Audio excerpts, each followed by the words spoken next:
Heart pounding, chest tight, sweaty palms, mind racing, can't breathe but you can't explain why. Here's a great skill. Let me show you a super fast. There's a secret point on your body that helps you instantly release your anxiety. Anxiety Josh knows that feeling. He's lived it, studied it, and now helps millions like you and I to understand what's really going on inside our minds when we feel anxious and how to really manage it. Oh, this worked for a bit, but now it's back. And then this worked for a bit, and now it's back. It's like, yeah, because we still fear that response. We still fear the thoughts. You have to teach the brain and the body that anxiety, albeit uncomfortable, is actually okay. God, I have to get my head around that.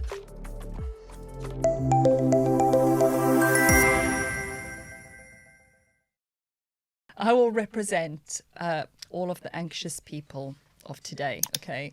Yeah. I'm going to let all the audience's anxiety come to me, and I will be the vessel to find out how we deal with this ginormous thing, anxiety. Before I do, so your long name is very nice, Joshua, right? But you're also called Anxiety Josh, or just Josh. What do you prefer? My name's Josh. On my birth certificate, it's Joshua. Joshua. Or if it's on the book I've written, it's Joshua. Sounds Yes. better. Or if you're my mum. Yeah, I was going to say when you get told off, Joshua. Yeah, that's about it. Yeah. And then Yeah, totally. yeah, and I go off by Anxiety Josh on socials and stuff. It's such a good name, Anxiety Josh. I love that. Yeah, it kind of infers that I'm anxious all the time, and that's not true. You're so not anxious. I You've got such a calm, wonderful energy about you. But yes, you're anxiety healing, Josh. That's how we'll refer to you in this podcast. You're also a psychotherapist, so you come qualified to speak on anxiety. Let's just put this declaration into the pod so people get it. Yeah, it's my field my niche of psychotherapy that I specialize in, particularly in a world full of misinformation and nonsense online, and self-optimisation, quick hacks, all these kind of things.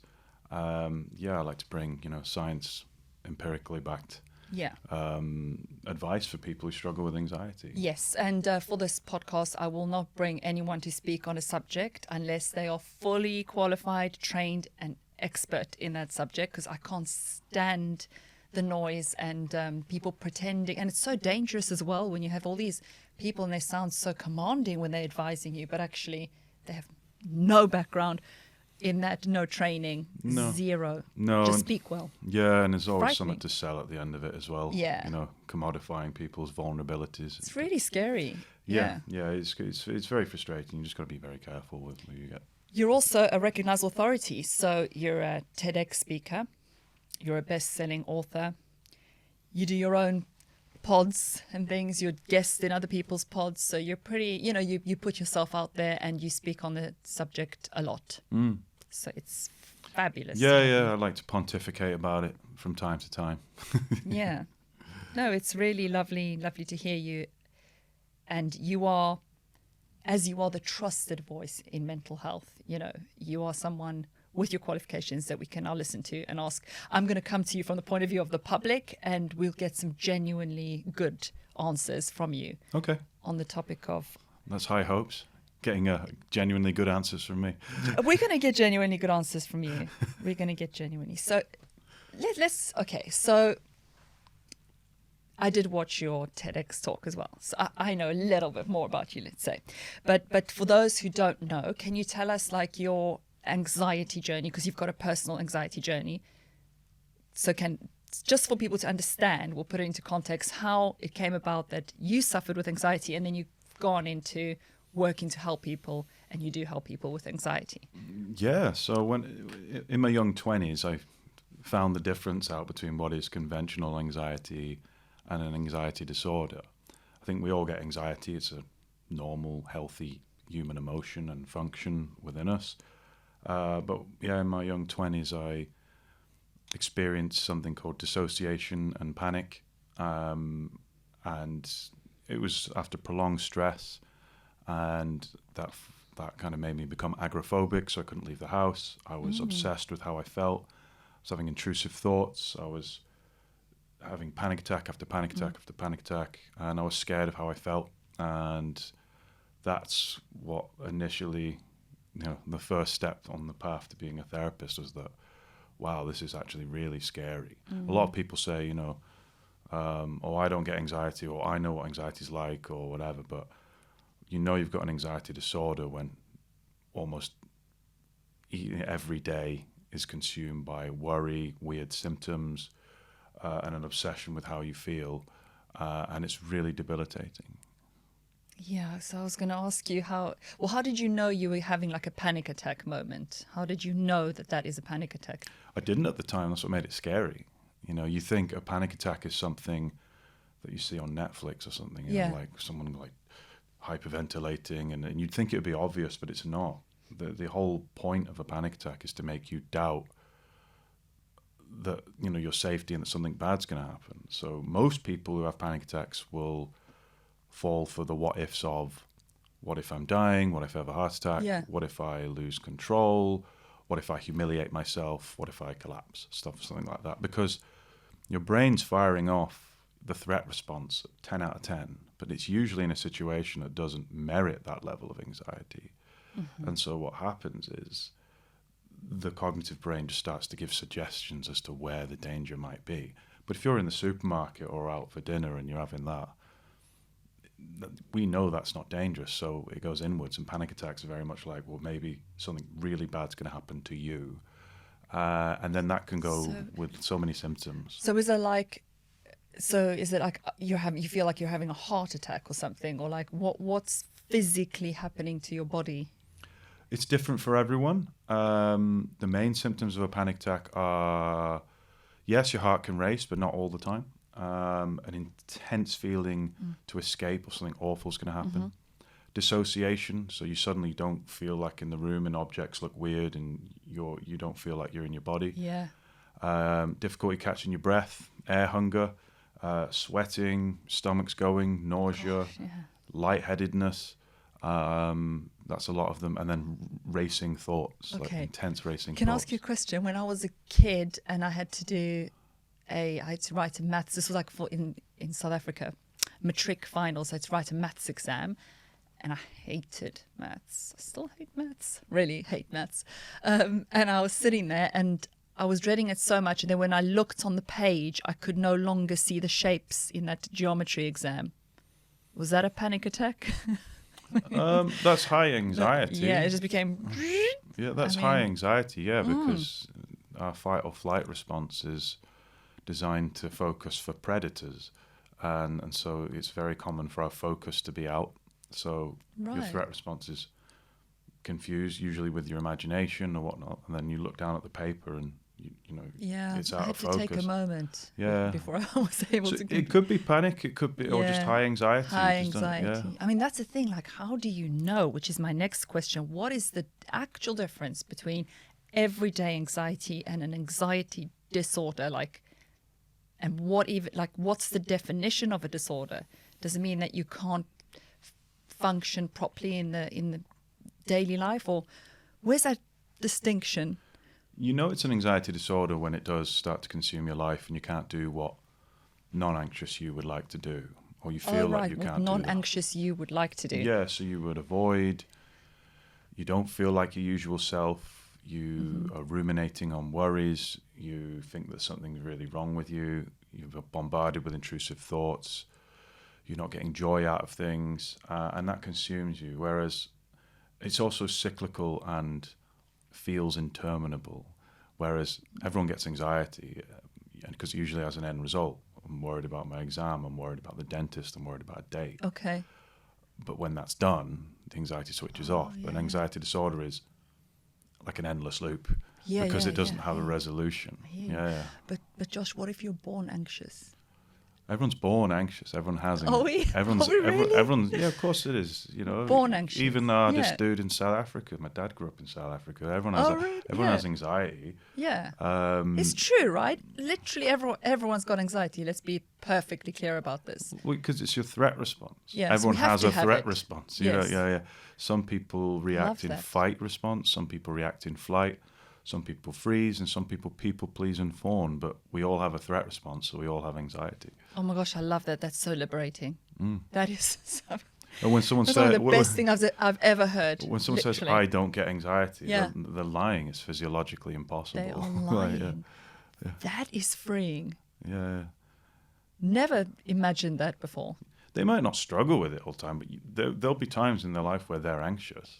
Yeah. You know, but over something. You know, public speaking, the birth of their child, you know, an upcoming job interview, surgery, whatever. They'll be anxious in some way.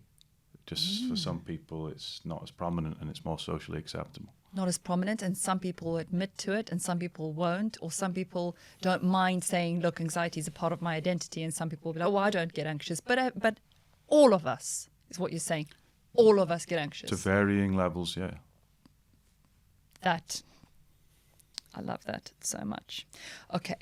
And on that, is it 1 in 5 that develop the actual disorder version? So the version where it's now really throwing things off. Yeah, 1 in 5 of us. That's huge. I mean, that's... As a result of a big meta-study in America where, 1 in 5 adults will at some point in their life experience chronic debilitating anxiety that falls under an anxiety disorder bracket. So that could be panic disorder. The most commonly diagnosed one is generalized anxiety. Then you've got things like... What is generalized anxiety? It's just when you find yourself anxious a lot of the day, often for no identifiable reason. Then you've got OCD, which I specialize in, and social anxiety. There's things like that. There's loads. And since COVID, a lot of people have health anxiety as well, which, yeah. I've been guilty of health anxiety. Okay, stress jug. Can you explain what is this whole stress jug thing? The stress jug is an analogy that I pinched. It's not original, but I use it to explain how excessive stress then can create disordered anxiety. Okay. So everything goes in our stress jug. So, you know, it could be daily things, work, parenting, you know, just maintaining a house, relationships, whatever. That goes in the jug. Mm-hmm. Then there's things that have probably been in there for a while. You know, maybe you're grieving, maybe you've gone through something horrible, maybe you've got unprocessed trauma. And then you've got other things like things happening in the world.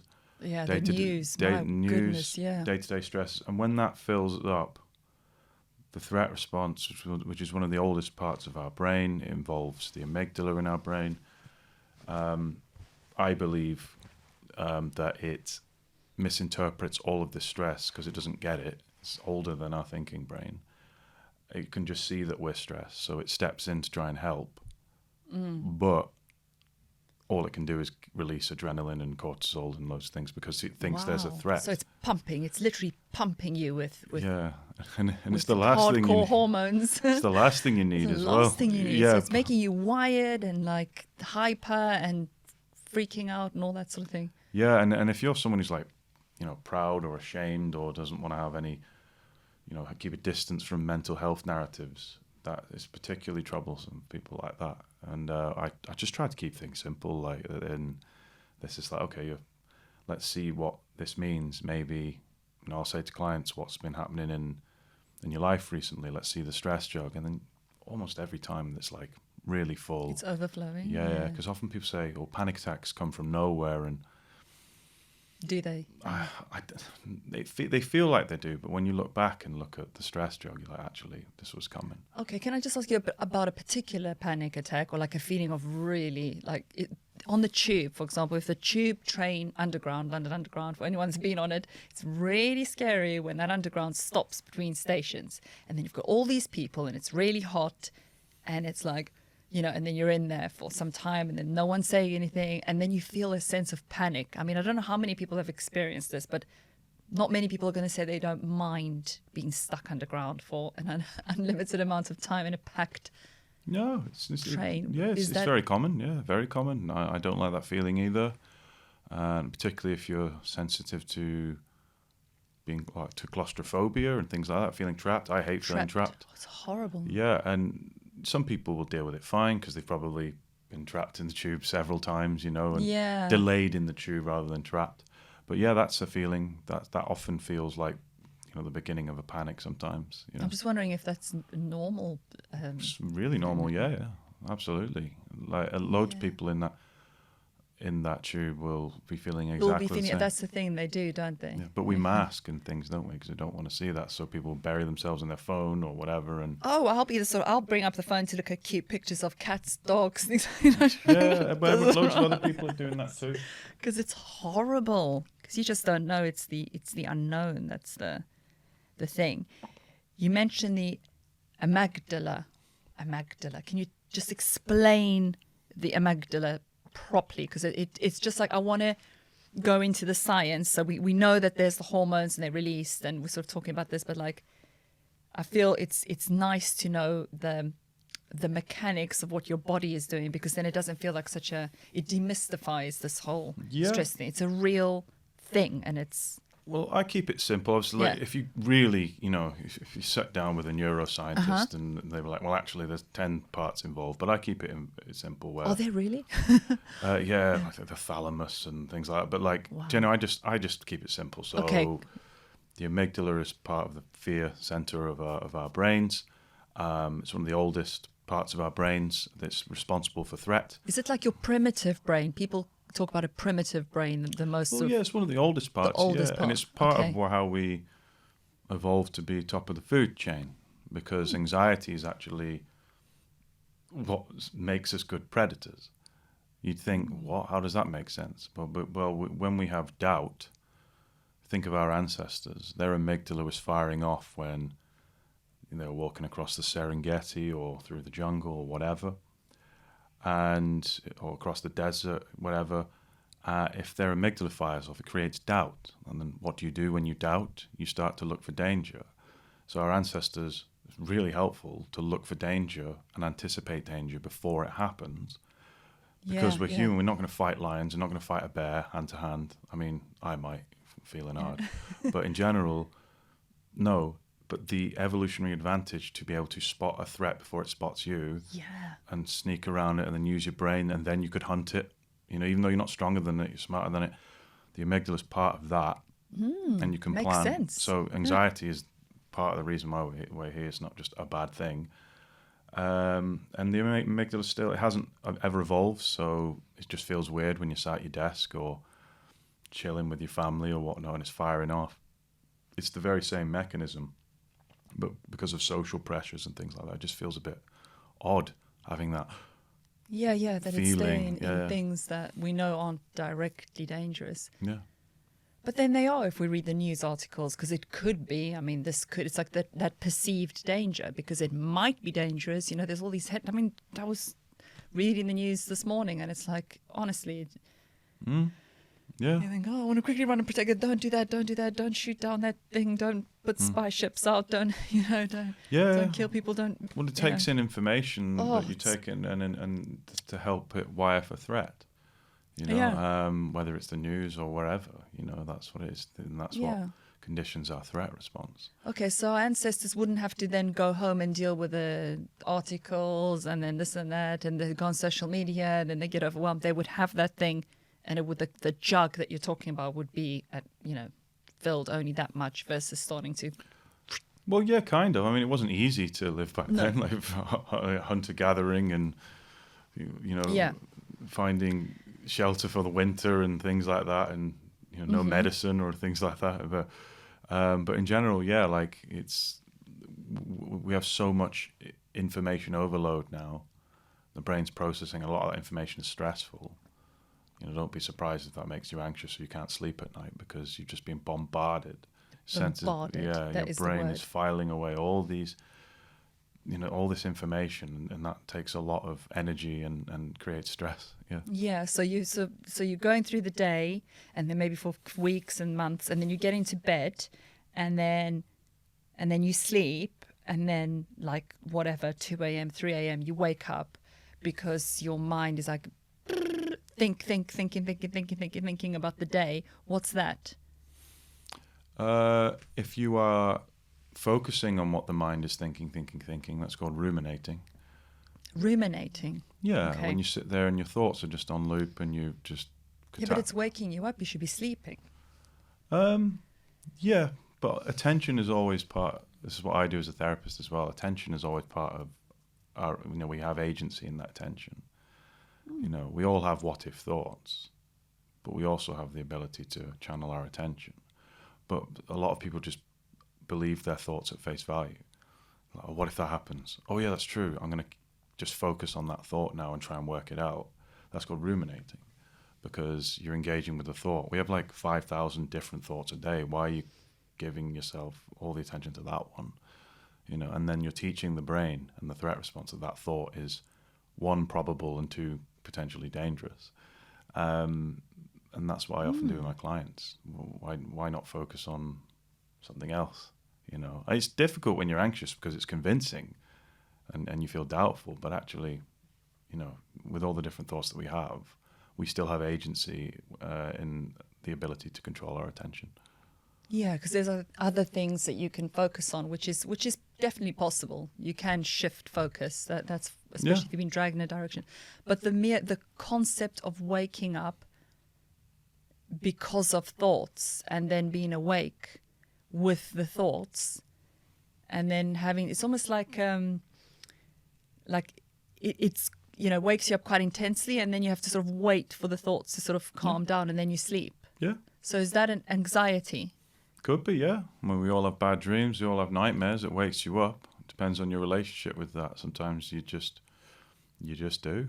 You can't stop thoughts, but you can also show the brain that the thoughts are not important, and then wind back down again. Yeah. Yeah, I've had actually some good things where, if the thoughts do wake me up, it's things that I've forgotten during the day, and then I'll get woken up and be like, oh, I didn't send the email to that person, and it came to me 2 a.m. It's like, ding. Yeah, it's classic, isn't it? It's annoying though, because you're trying to sleep, and it's dangerous if you don't sleep. Yeah, but also if you're a hard worker and a perfectionist, you'll be in 5th gear all day, and you don't teach the brain and body it's okay to shift down the gears.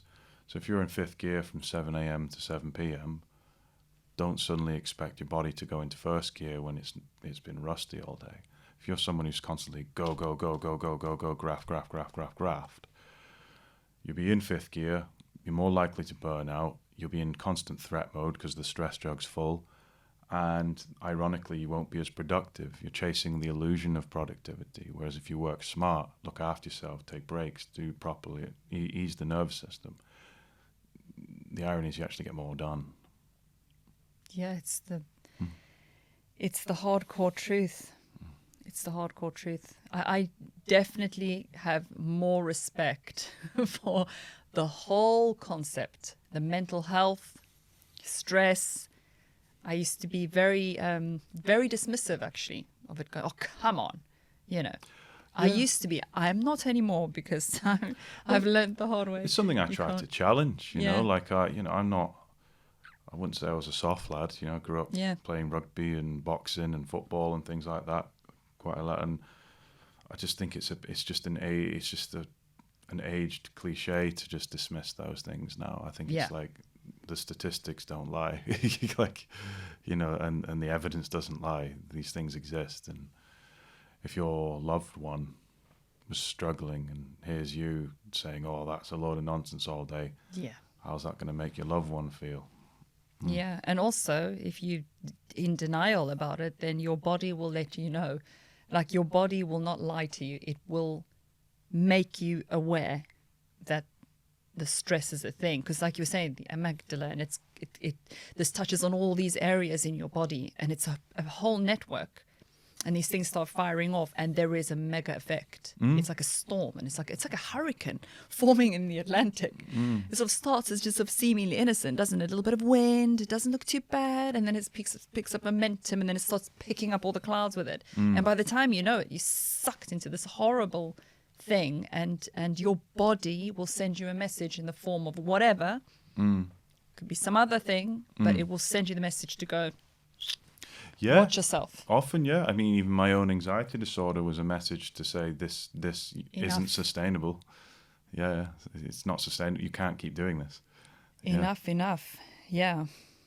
So it shows up, and it can show up in different ways. I'm reading here like headaches or something. People manifest itself as tension, headaches. And There's so many physical symptoms of anxiety. Headaches, migraines, jaw tension, muscle twitches, face twitches. You ever had an eyelid twitch? Oh, yeah, loads. Yeah, those scalp band, tightness on the scalp, neck ache, shoulders really hurt, chest pain, chest tightness, chest stretching, heart palpitations, skipped heartbeats, your digestion's off, diarrhea, constipation, feeling nauseous. Hair loss. I'm not sure about the evidence of hair loss. No? Maybe if you've got a pre-existing condition. Pains, aches, pains, tension. Honestly, it just the list is endless. Eye floaters, tinnitus. I had those. There's so many. From stress. From anxiety From and stress. anxiety. Yeah, the loop. Yeah. Okay.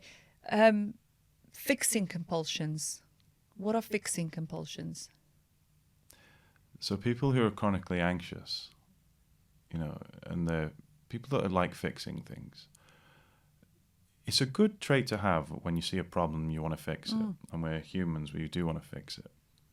But when you see having anxiety as something to fix, you just end up irritating something that needs to be left alone. And that's why we're constantly obsessed, particularly in the wellness sphere, 5 things you can do to get rid of a feeling. And these can be fixing compulsions. So I'll do this. I'll do deep breathing in the morning.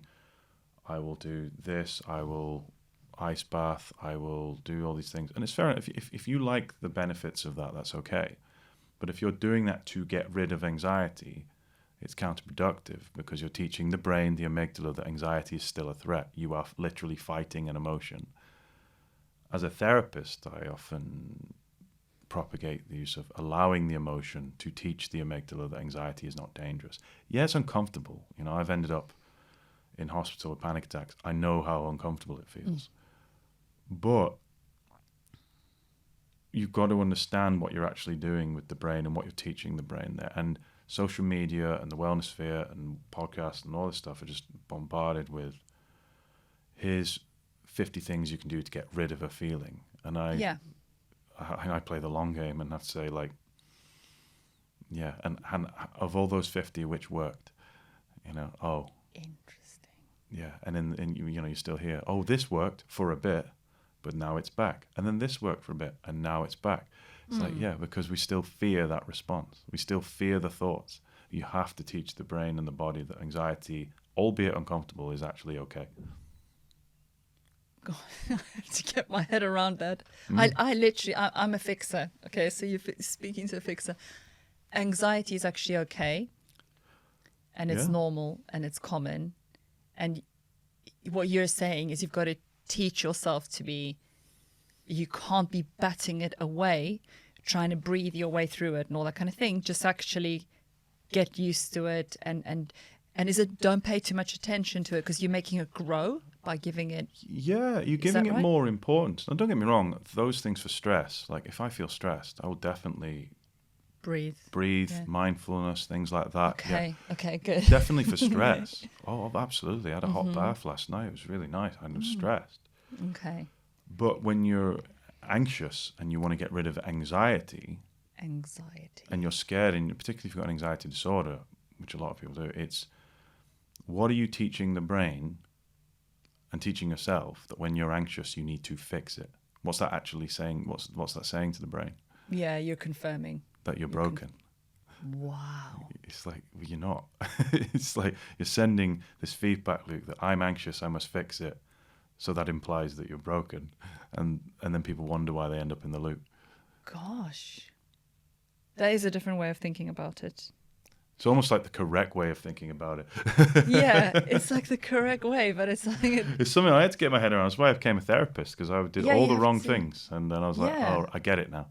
I get it. You got to, wow, that makes sense why it's always been around for so long. I mean, I just feel it's massively empowering. The very first thing you said about how basically everyone has this anxiety within them is already that helps to say, okay, well, then that's normal. That means you're not broken because everyone has it. So, Yeah, it's not like an afflict. Don't get me wrong, it can get you down. It's not an affliction. But like, relating to what you said about fixing compulsions, it's like, I often get clients who'll sit opposite me in my practice and I'm having a panic, what do I do? And I'll be like, nothing, it's not hurting you. It will pass. true, yeah. When you don't do anything during a panic attack, what gets the credit? Now, a lot of people, when there's high anxiety, they'll do something or do a technique, or they'll grab something magic and soothe or whatever. And that's fine. You know, there's no perfect way of doing things. But real progress with anxiety and anxiety disorders occur when you get the credit for anxiety passing, because you then realize you're the coping technique. Oh, I love that. That's the cornerstone of my You practice. are the coping technique. Like you are the one. Yes. I love that. Yeah. Okay. So we spoke about a few things. Now the breathing thing. I do like the breathing. I have to. Yeah, breathing's great. It's like it just it. depends why you're doing Yeah. it. If you're breathing because you're stressed, great. If you're breathing because like, oh, I'm panicking and I don't like it, then you're teaching the brain something bad, that feeling panicky is wrong. Yeah. I think, you know, for like we were talking earlier about public speaking, something like that. If I don't want, you know, before you go on a stage or something like that, if you just do the few long, deep breaths, it just settles you in, so that just calm the heart. You know, yes, we're excited, but let's not get too excited, because otherwise your voice gets a bit, you know, that kind of thing. So sometimes I'll use it like that as a little tool. Yeah. Sometimes. Yeah. Yeah, like an athlete takes, concentrates on their breathing before performance, things like that. That's cool. Yeah.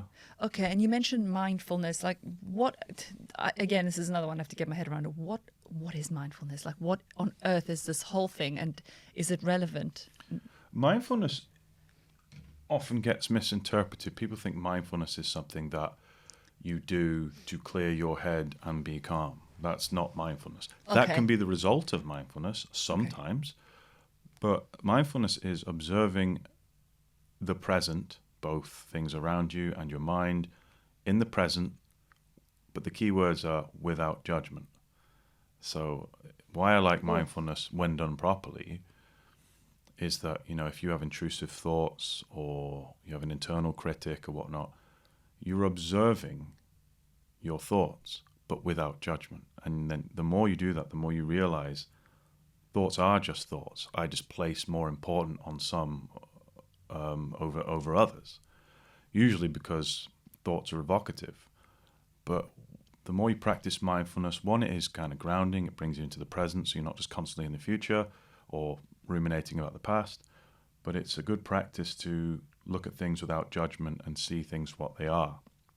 I often say it enhances our metacognitive ability to observe feelings, thoughts, and emotions as transient things.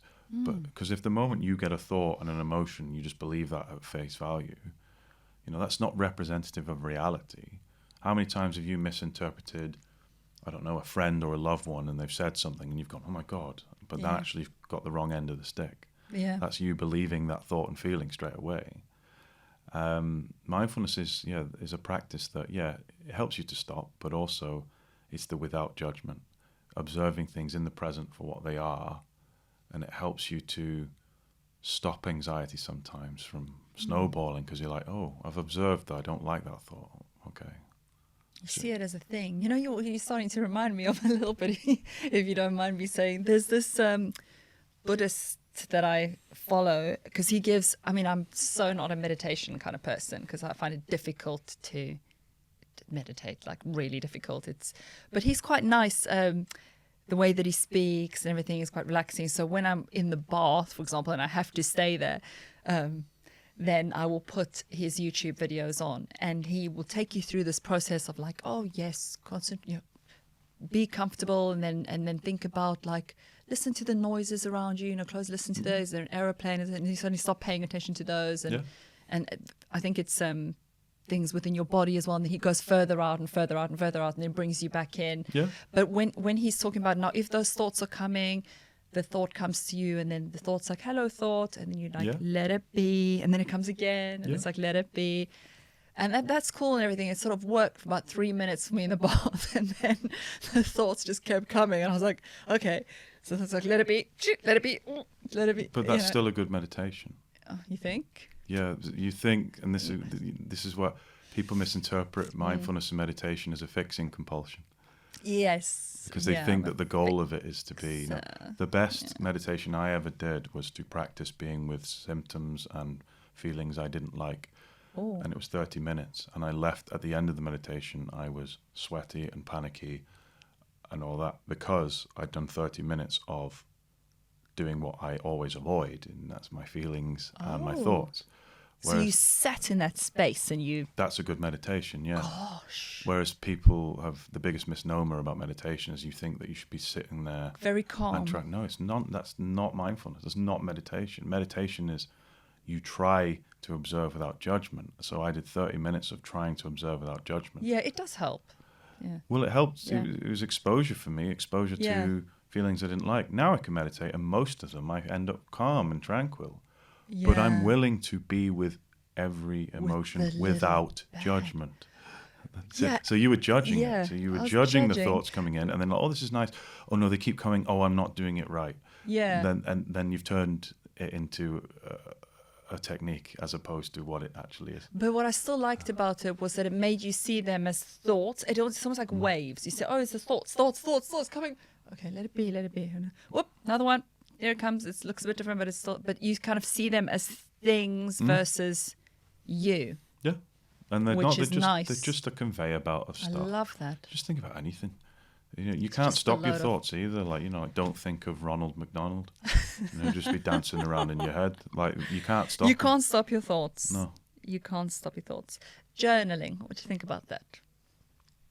I like journaling. I like self-gratitude journaling. A lot of people are harsh on themselves. They cringe at giving themselves praise. But we're very happy, and it's very acceptable to criticize yourself, because that's a thing. Totally. But why one and not the other? Like, and then you ask them, is it okay to just constantly criticize someone else? And they're like, no. I was like, well, why do you do it to yourself? Are you more comfortable criticizing or praising someone else? And depending on who you are, there's some harsh people out there, but it's journaling's okay. It depends. Yeah, it's a good way to get your thoughts out, to put in order your day, reflect. I think journaling's okay. Again, it depends what you're doing. If you're journaling to get rid of a feeling, no. If you're journaling to enhance your own curiosity, I think that's great. Yeah, I've spoken to many people who say they journal and it's really good, and I can see the benefits of that, and I sort of thought I'm definitely going to do that. Haven't done it, want to do it, but that night where I woke up with the things and I didn't do that, I thought the only way I'm able to actually fall asleep again is if I get this down. So I opened Notepad, wrote down the things that I had to do that I was not allowing myself to sleep until I had them down, wrote them down, switched off the phone, and then I was able to sleep. Because I thought, at least I'll have an email to myself. I'll know about this. It's going to be that's a good way to do it, isn't it? Yeah, so you don't worry and trying to keep it here. It's exhausting. Otherwise keeping things there. Here. It's like, that's exhausting. Yeah, and I think that's a good idea. It's not bad, is it? But I was sort of being an anxious person, thinking, but then the blue light, I'm now waking myself up. The light's going to be in my face. I mean, blue light's not great, but who cares? I've fallen asleep mid-scroll before. I just think that's a lot of scaremongering. Scaremongering. Yeah, are you going to sleep better not staring into a screen for an hour before bed? Probably. But you can still sleep. Like, who cares? Like, just whatever. Just do it. I don't like how prescribed the wellness sphere can be. If you're having a really rubbish week and it's been traumatic and it's horrible, and actually you're getting comfort from just looking at dog reels. Yeah, man. I'd rather dog reels are great. Exactly. I'd rather you relax to that Oh my and God, fall yeah, asleep to it totally. than forcing this prescribed routine of, no blue light and blah, blah, blah. No, because that's just more doing. Just be. Like, I've done that before. Like, I've had a rubbish day. I don't care. I'll fall asleep watching TV. I don't care. Like, it's fine. And I'll sleep fine. Yes, there's an ideal of things, but when it becomes a doing, then you just add more pressure on yourself.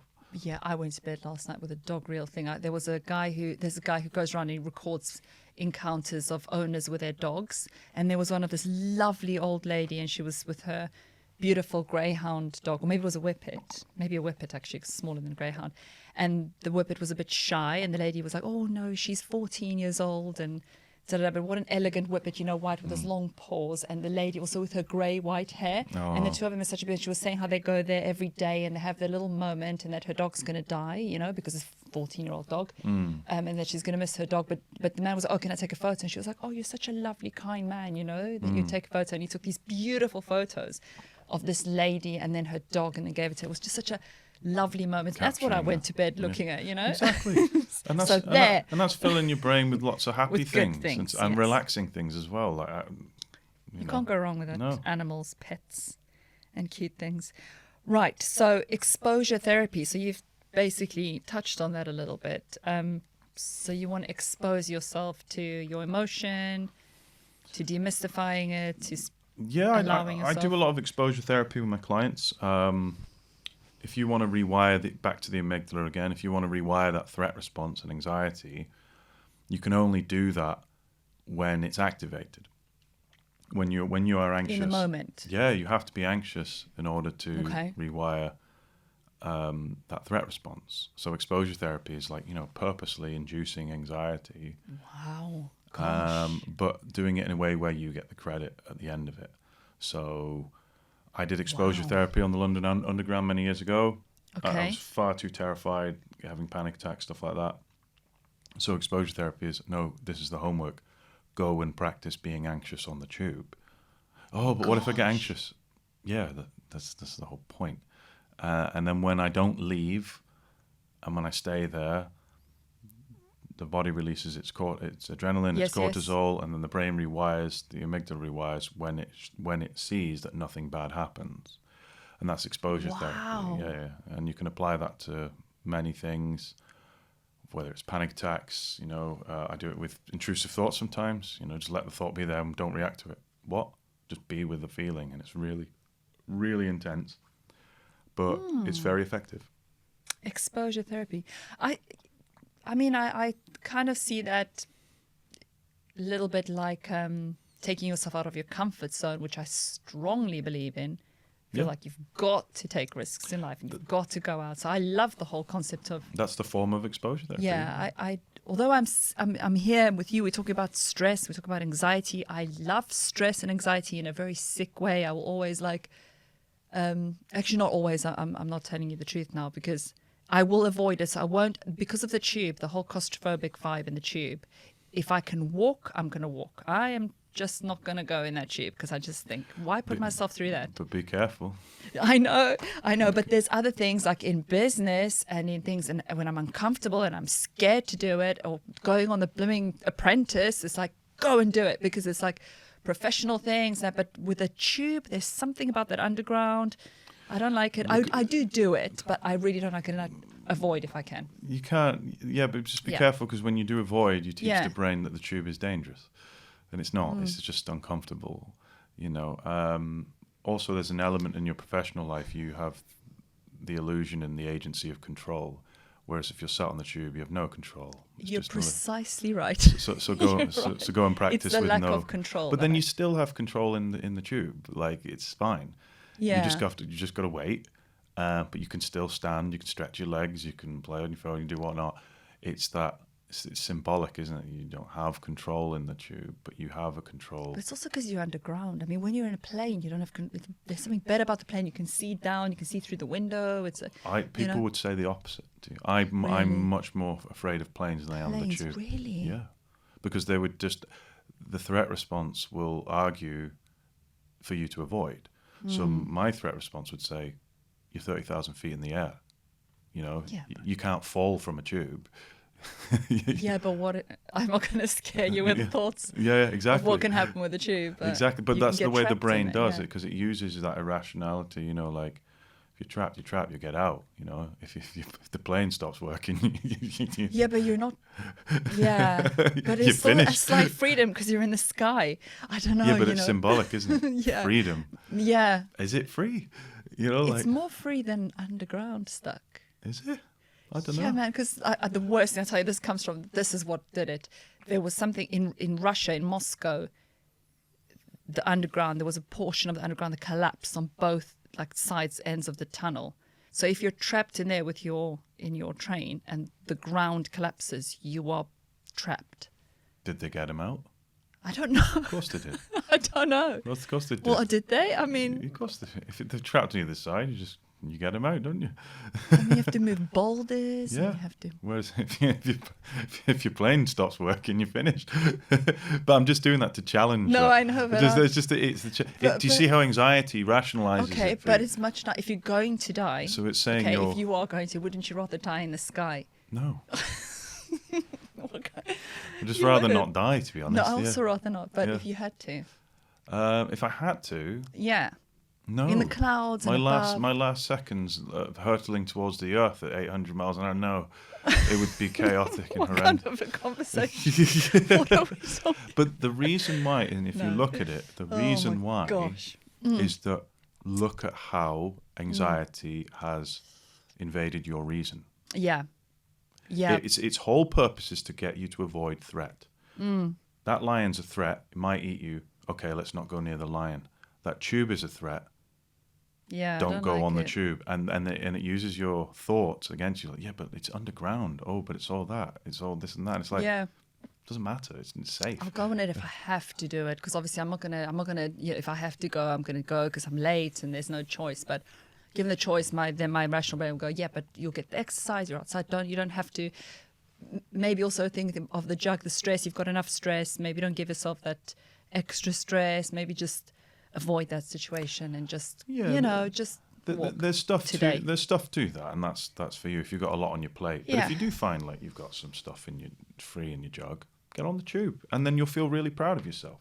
You're like, oh, I did exposure today, and I've rewired my brain. Exposure. Okay, I like that because I like it because it's a fighter mentality. It's Yeah, I like that. It's empowering. You know, it is. It is it's- very. I like empowering. it. I like it. It feels great. You're as well. convincing me. Yeah, it feels great when Yeah. you do that. When you do it and you get through it, and you're willing to be anxious, it's a very empowering feeling because you're starting to overcome a phobia. Yeah, because I'm also saying that to my daughter. So I've got to practice what I preach because she's terrified of spiders. And they're those dandy long legs ones, you know, the thin. And they're so soft. I mean, they're like fluff. They're so harmless. I'm like, come on, man, go take a feather duster and take him out. He's like, oh, freaking out. And I'm like, no, just do it. If you do it once, it's not going to be so scary. What's the worst that can happen? They can fall. You can just scoop them up with a little feather duster. They're so fluffy little things. They can't even bite you. Their jaws are too small. Yeah, I Can't know do them. anything. Well, Yeah, what's the point? Like, yeah, but absolutely terrified yeah. of these yeah. things. But that's what fear does. Yeah. And yet she might be absolutely fine on the tube. And She's fine on the tube. And she'll look at you and go, She "What? That's thinks ridiculous." I'm totally odd. Yeah, exactly. It's the same. That's the thing with fear. It's Exposure. irrational. Yeah, it's irrational. I don't like spiders. I won't. You won't keep one as a pet. No, Oh. unless Oh. it kind of invaded my life to the point where I had Yeah. to. Then yeah, but like I see a spider twice a year. I don't really Yeah. care. You know, yeah. I feel bad for spiders. Everyone's so horrible to them, and they kill them, and they've also got a right to live. So, but yes, exposure therapy. I love that. I love that empowering. You know, I'm going to go on the tube. And what's one small step besides exposure therapy that people listening can take for their anxiety, their stress levels? You know, managing that. It's really common. It's human. You're not odd. Like, I'm not just saying that to make you feel better. Like, it genuinely is really common. Anxiety will make you feel like you're alone or you failed in some way, and it's just nonsense. Like, no matter how your anxiety presents, one, there's hope, and you can rewire the brain. Your brain's very neuroplastic. It's okay if you just learn about it and stuff. And be kind to yourself. A lot of people, as soon as they get anxious, they assume that they've done something wrong, or that they're doing something, or it's a flaw in their personality or being. No, it's not. And actually, it's probably a good part of your personality, because anxiety isn't always bad. It makes you considerate. It makes you not go gung-ho into situations, Yeah. It's part of your rationalization process. It's not always the enemy, just sometimes it does start kicking off more than it wants. More than it wants Yeah, to. but it's not a flaw in you. It's just often look at what that's trying to tell you. And for me, it was often, my life as it is not sustainable at the moment. Okay, so like the blushing, and the people that blush have a morbid fear of blushing. Mm-hmm. You were talking about rewiring your brain. Could you potentially rewire it to stop the blushing, or is that again the problem of you're saying to anxiety, you're giving anxiety too much credit and then making it worse? I don't really I'm know. a therapist. I'd be like, why do you care that you blush? And often, things like that can go into like feelings of shame and often deeper things. Like if I blush, I don't really care, because I wasn't really made to feel self-conscious. But for a lot of people, like depending on how they grew up, Really, having so it's an attention on upbringing that. thing. Absolutely, having attention on you might not be good. Whether it's blushing, sweating, whatever. The notion of those self-perpetuating anxiety symptoms is, I hope I don't blush. Well, you are going to blush. You're going to blush if you think but that. why is that the problem? Like, so what if you blush? A lot of what I do with clients is just tell everyone, step one, I'm doing public speaking. I do get anxious, so if I blush, Forgive me. all of you feel flattered. Feel flattered. Yeah. It's all about Yeah, you. It's yeah. all about you. So we've spoken about the self-optimization culture. Well, not really that much, but self-optimization culture is the whole wellness thing of like trying to be as perfect as you can. And I mean, that's a sort of, it's almost like a movement in that direction. You're trying to optimize yourself to be the best version of you. And I think that creates a level of anxiety. Yeah, self-optimization.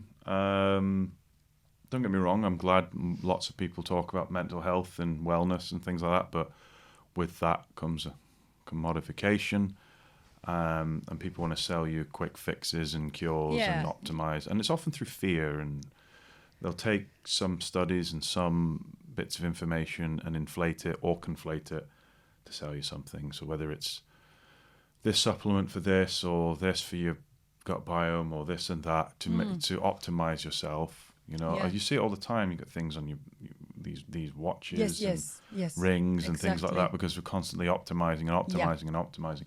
For sure. But as a therapist, I often think, what are you signaling back to your brain hundreds of times a day? That, well, you're not optimized. So that's 100 messages back to you that you're not enough, you're not fully functioning, and then you start to internalize those messages. Yeah, I see that all the time. Yeah, you see it all the time. So people pour thousands of pounds into just nonsense sometimes. Don't get me wrong, I think we're adults as well. A lot of what self-optimization culture does is it infantilizes adults. So like, we know basically what the food groups are. We know that exercise is good. We know we should sleep. This is not new stuff, but how can we do it super better, mega, and pay me money and I'll tell you. And I just think, I work with anxious people, and sometimes it's like, let's focus on what you're actually doing right. And I think you'll find that there is an abundance of things that you neglect to acknowledge that you're doing right.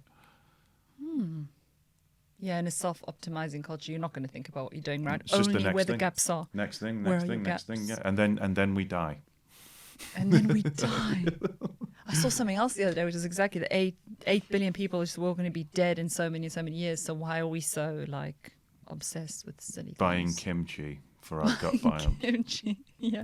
I like kimchi actually. Because it's your second brain. That's what it is. Yeah. I mean, yeah. Is it? Yeah. Just. That's so easy. Yeah. Okay. Is stress addictive? I think a reaction to stress can be habitual. Yeah. I think stress is often good as a distraction for some people to their internal feelings. Particularly workaholics, perfectionists. If I'm always busy, I don't have to sit with feelings of being still. I see that as a therapist. I said, what happens when you stop and sit and be still? Oh, feelings I don't like, and they're the feelings I like to work with. And what are those feelings? Shame, guilt, grief. Whatever. Wow. Yeah. inadequacy, things like that. People are sort of terrified of it. That's why I can never be on The Apprentice. Oh, don't even get me started. I just feel like I'm not as driven as these guys. I like to chill out. No, you know the worst thing about the whole Apprentice thing, for me, for my personality, the worst thing is the lack of control in that situation. You do not know anything about what your day is going to be or your week.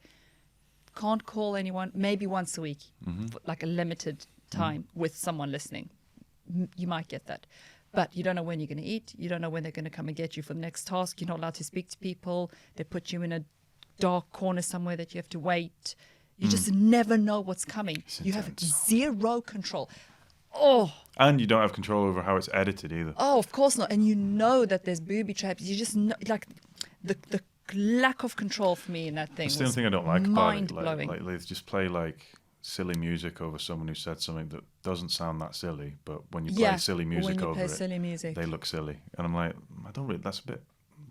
It doesn't sit well with me. Yeah, but you know, the fact that you have this this lack of control, it's a deliberate thing because that is a genuine stressor. So of course we all know that if, tired candidates are going to fight more, right? Yeah. So of course they're going Juicy to make TV. Yeah, they're going to make sure that you don't get much sleep at all. Let's be clear. Especially with me, I'm awake. I can hear the snoring. I would sleep 2 hours. I would hear the camera people coming. I just knew. I was like, oh my God, they're probably going to be here. I don't know. So I was trying to control. Like, when are they coming? When are they coming? I wouldn't sleep. I couldn't. Yeah. Oh my word. And then I would be sort of waking up every now and again to hear, and then finally I'd hear them. And by the time they come into the house, because they've got to get their equipment, it's another 2 hours. So I've basically only had maybe 2 hours of sleep, if that. How can you function? Setting you up for that stuff as well. But some people could sleep better, but the lack of control, that is horrible. It's just horrible when someone dictates your life. I mean, I'm sure that's what, I don't know if that's what prison must feel like. Someone else is controlling you, but at least there's a routine. There's no routine with this kind of thing. You have no clue when you're eating or what you're doing. Yeah, it's all like it's more a social experiment, isn't it? For entertainment, just push people to their limits for entertainment and stuff like that. Mad. Under the guise of it's like someone's doing you a favor. They're not. Mad. But it's that anxiety. It's like what can we do to create maximum anxiety? And it's that makes the good TV, because with the anxiety, with that hype, like insanely powerful version, then comes great TV. Yeah, which is then edited. Yeah, which makes it even more great TV. Yeah. Look, it's a very good program the way it comes out. But yeah, the price is we are going to make you very stressed. Yeah. Can you handle it? No, I don't want to. No, I don't think I would be able to. Oh, gosh, yeah. Also, just working with people and all those egos, I couldn't do it. Like I would be out the door straight away. They're overwhelming. That's why I work on my own. So to live with them, it's because they're all huge personalities. So if you can have one in a room, you can just about handle it. But then they all there, like 17 of them, really intense personalities. And you're like, oh. I just take my book and sit in the corner. I think, yeah. Well, you weren't allowed books. Yeah. You weren't allowed books? No phone, no books, no materials, nothing really? to read, no exercise, nothing. Yeah, no, they did. This is a. That does feel like, tell you does something. sound like prison. It's special. You can get a book in prison. No, no books. Not. You can't write anything. You have no pen. Paper. Nothing. So you can't connect in that way. You can't go and watch TV. You can't go for a walk. So at one point I was getting, the claustrophobic tube feeling? Yeah. I was going, I just want to go for a walk. Can I please just go for a walk? No. Were you afraid of the tube before going on that show?